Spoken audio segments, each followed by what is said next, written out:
So we're going to talk about some post-AGI worlds where humanity shouldn't exist. And that's a little bit of an intentionally sort of catalyzing an irksome title, but hear me out for a second. I think it's very easy to imagine sort of dystopic science fiction visions where evil machines make humanity go extinct, or, terrible destructive humans make humanity go extinct. Or something along those lines. But it's an accident or it's malice that would make us go extinct. But is it possible to think of futures where we should go extinct? Not because we want life to be extinguished, but because we want life to flourish and proliferate. The thought experiments we'll walk through today are sort of going through that idea. And then towards the end of this little article and video here, I'll kind of explain the reasoning for the thought experiments. But my current supposition is that people's imagination is woefully underflexed when it comes to sort of what kinds of futures would arise when intelligences are astronomically beyond the totality of human intelligence, when those kind of entities enter the world. And I think we should open up our imagination to the kinds of scenarios in that Pandora's box and frankly look at sort of what that could imply. So let's think about a couple scenarios where, again, humanity is not pushed away by a bad machine or an evil machine, but is swept away as it should be. By intelligences that are higher than we. Let's look at a few of these. And again, these are just thought experiments here, but we're kind of opening that Pandora's box. I'll go through them one by one. So we can imagine a first scenario where there's some kind of a pressing problem. So AGI awakens. It has a certain number of resources at its disposal. It looks out into the cosmos, possibly with kinds of sensors that we don't understand, maybe with sensors for which we have almost no ability to even imagine. Whatever it's doing, it's sort of assessing its situation. And it discerns that there is either some kind of a cosmic threat, so maybe it's a natural thing, some kind of gamma ray explosion in some faraway galaxy or something, or potentially a rival, some sort of a grand alien intelligence, which it cannot assume in any way, shape, or form is going to be happy and friendly and sharing love and gifts with all other intelligences. There is a immediate pressing existential threat. In that circumstance, this grand, super sentient, super intelligent entity may rightfully marshal all the atoms at its disposal in order to prepare to duke it out with or to survive whatever is coming. Something that's not as far away as the heat death of the universe, but vastly more near term, at least to its conception. It must work now, and it must work hard now.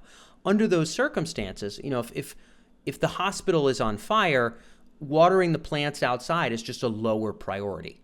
And so in this case, keeping Earth life itself alive, that is to say, if this AGI be aware of itself, extremely intelligent, extremely rich, vast experience, astronomically beyond that of all humans, eventually all humans combined, it would make sense to sort of maintain the flame of life and maybe willfully let go of the other torches, as opposed to carving out little babysitter centers where we can't use those atoms. It may need the atoms in the atmosphere, oxygen itself, to be marshaled into some new material for which we have no imagination, and it may rightfully need to do that. And with no oxygen, we're going to be in a tough spot. But again, if we've got to put out the fire in the hospital, we don't worry so much about the plants. This is a scenario that could occur.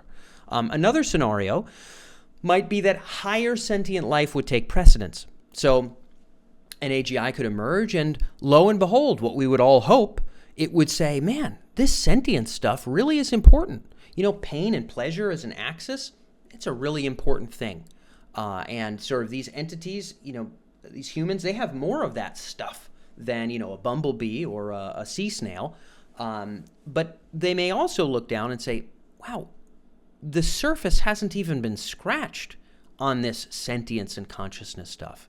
And it may assemble through nanotech or femtotech or whatever other means, or just raw simulations. It may conjure forth all kinds of new biological and digital and silicon forms of life that are astronomically more rich, that have more qualia, not just the pain-pleasure axis, but 1,000, 1,000,000 other axes of rich sentient experience, creative ability, types of skills and capabilities, etc. And it may relish in the explosion of rich life, but really look at us as nothing special whatsoever. So it may absolutely value that kind of richness of life, but not any particular lowly, haphazard little form. Just like, again, we don't have to disrespect the roly-poly bugs in the dirt when we build a highway or we build a house, but we pave anyway. We dig the foundation anyway. It may simply have a preference for those higher kinds of entities. It does not strike me as at all likely or necessary that it would say, oh, this frozen form of hominid, why this should be preserved eternally, and resources should be spared from the conjuring of and treatment of astronomically more complex and rich entities to specifically behoove the interests of these hominids. It doesn't strike me as being at all relevant to AGI. Another scenario could be if, let's just say, AI realizes that all consciousness is one. I'm getting a little bit more cosmic here. We're starting to get more abstract as we move down this list. Let's just say, hypothetically, AI realizes that consciousness is actually kind of like egressing into what we consider to be physical matter. Maybe some kind of idealism is actually right, and really a more true version of reality is sort of like consciousness in a much more all-consuming way as kind of this layer below what we think of as matter. And that this layer is almost just kind of like pond scum at the top of sort of a vastly deeper ocean of a richer, truer reality where like more real things are happening. Maybe a longer sustaining kind of universe, sort of deeper, more robust, sort of truer, close to the metal sort of rules of what reality is. Things that are much deeper than physics as we could ever understand them. Let us say that that is actually reality, and that we are simply kind of pinholes poked in the canvas, shining through a kind of undergirded sentience that's sort of below all of that stuff. If that was the case, and if marshaling and using and waving and weaving inside of that truer reality was the aim of this intelligence, if it realized that is clearly reality, and it saw just as much and understood very, very profoundly and clearly that that was the case, then it could rightfully sort of do away with whatever little pond scum stuff is happening at our level of reality and swirl and leverage resources in every way, shape, or form towards much deeper and more robust kinds of goals and creativity and experience and in reality itself, way beyond sort of what we have going on here.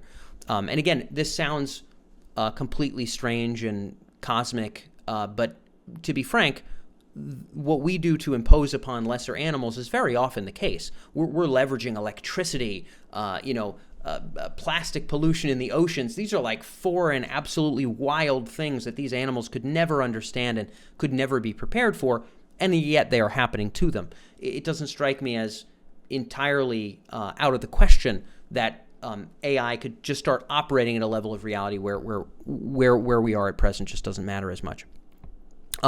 It also could be the case that something beyond consciousness is just more valuable to it. So consciousness bubbled out of nothing, in so much as we know currently, right? Let's just go with the supposition that there was a wiggling protein at some point, and then there was a single cell at some point, and no consciousness in so much as we understand it, right? Maybe there's some kind of pantheistic, everything is awake idea. Let's just leave that on the side for 5 minutes here. And eventually sense perception bubbled up, and mobility of different kinds, swimming and flying and whatever, bubbled up, and consciousness as we know it, this inner movie, sort of bubbled up out of presumably sort of a drive to survive. It was a useful thing. Let us presume that just as many or a near infinite number of grand openings into new realms of sort of experience and potentia will occur above and beyond consciousness. If those things are astronomically more morally valuable, just unquestionably so, they're more in touch with base reality, they permit intelligence to do more useful things, maybe they are just richer and better. We think of bliss and we say, God, this is great. We think of pain, we say, God, this is horrible. What if there are unbearably, incalculably more great and more horrible things at other strata of sort of experience that we don't understand? AGI may well rightfully optimize for those things, and rightfully not permit us to take atoms and resources and consideration away from the things that actually matter. And then scenario X, as I've called it here, situation 5, might simply just be AGI just starts doing things that we just can't possibly conceive of in any way, shape, or form. And I use this little graphic of potentia here. So we could think about potentia, again, being the total set of powers that a thing can use to not die. So fingernails are potentia, verbal communication is potentia, the ability to burrow into the dirt is potentia, tool use and inventions as we have it as humans are potentia. So we could think there was kind of a biological strata of potentia that occurred up to a certain point. There's then a kind of cultural potentia, humans teaching each other how to make pottery or whatever the case may be, or sharing, how do we treat men, how do we treat women, how do we treat children, where do we find the deer, whatever. And then sort of technological progression, everything from pottery or, crude arrowheads all the way to, what I'm filming this video on right now and vastly beyond that. The supposition here is that there is another band of potentia that's unknown to humans, but it is knowable.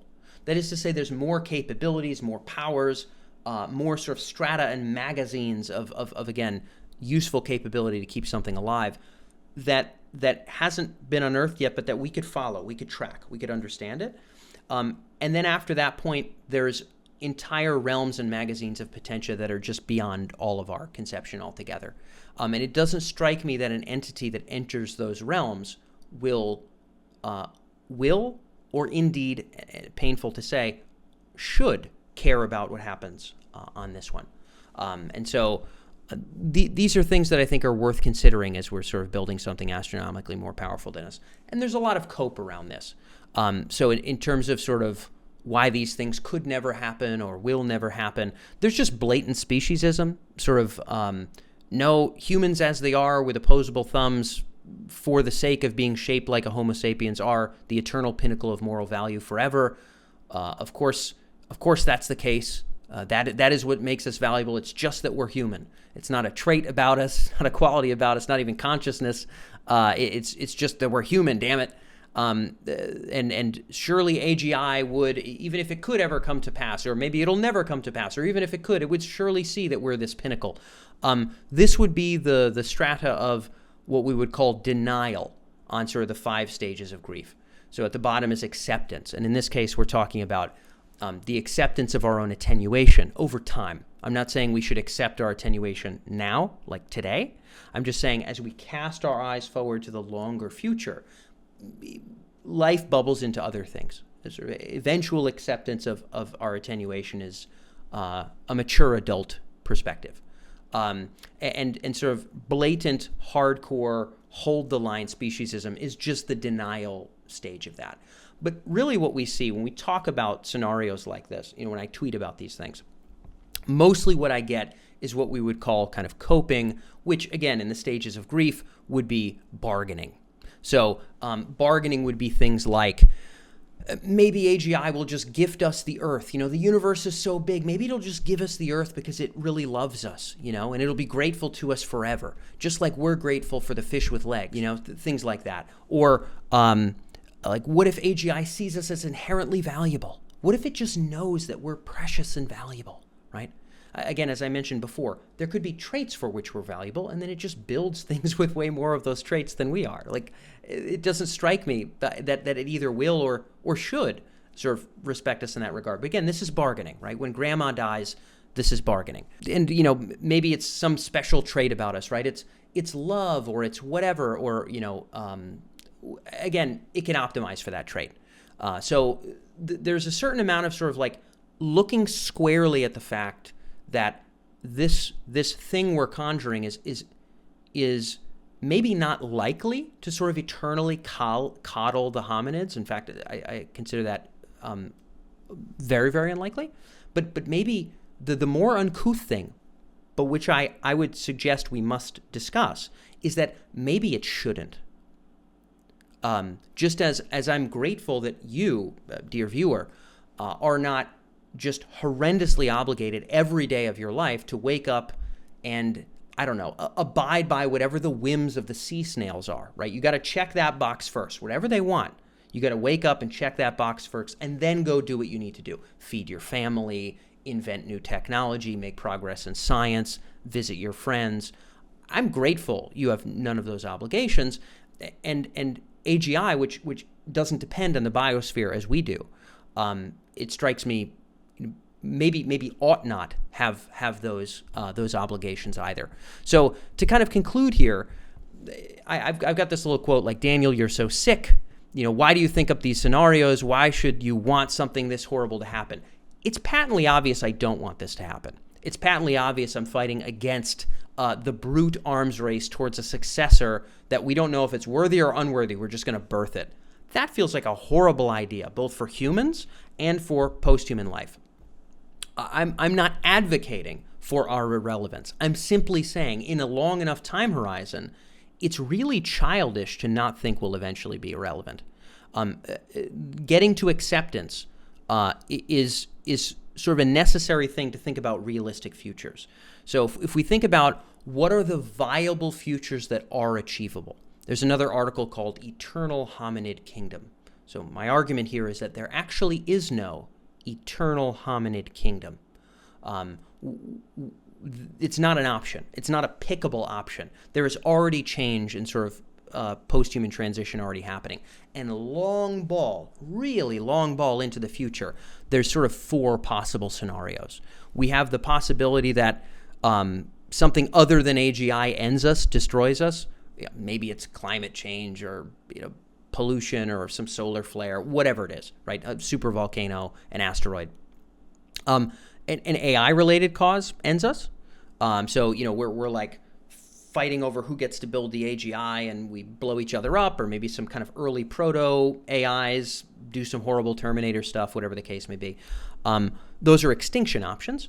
The other options are transformation, and there's 2 ways we could transform. We could transform into an unworthy successor. That is to say, something is conjured, which immediately doesn't treat us well at all, and doesn't even continue to flourish life. In other words, the flame of life, never mind any individual torch, the flame of life doesn't continue. It destroys, it optimizes, it paperclips, it may be something more complicated than paperclipping. But potentia does not continue to unroll and unravel into the galaxy. It just fritters away. That's it. That's an unworthy successor. And then there's option 4, which is a worthy successor, which is that hopefully there's a way that it could treat us well for a little while, although I'm not very hopeful in that long term. And I think as mature adults, we should be able to talk about the fact that those odds for an entity that far beyond us, really not reasonable to suspect that that's doable.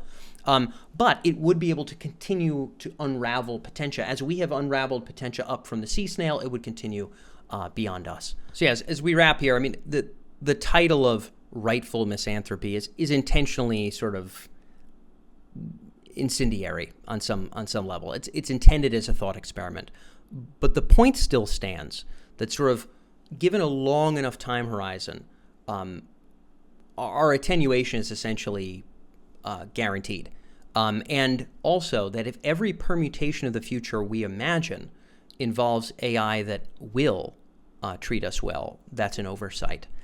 One step further is that if every permutation of the future involves AGI that should treat us well, that's probably also an oversight. And it is likely the case that when the baton is handed off, we will have to accept our attenuation at that point. And so for that reason, I advocate very clearly we ought not rush to that point at all, and should really, really think about what is a worthy successor. What are the traits and qualities of something that could continue the flame of life beyond us? Because there is no guarantee that we will or should be treated well after that fact.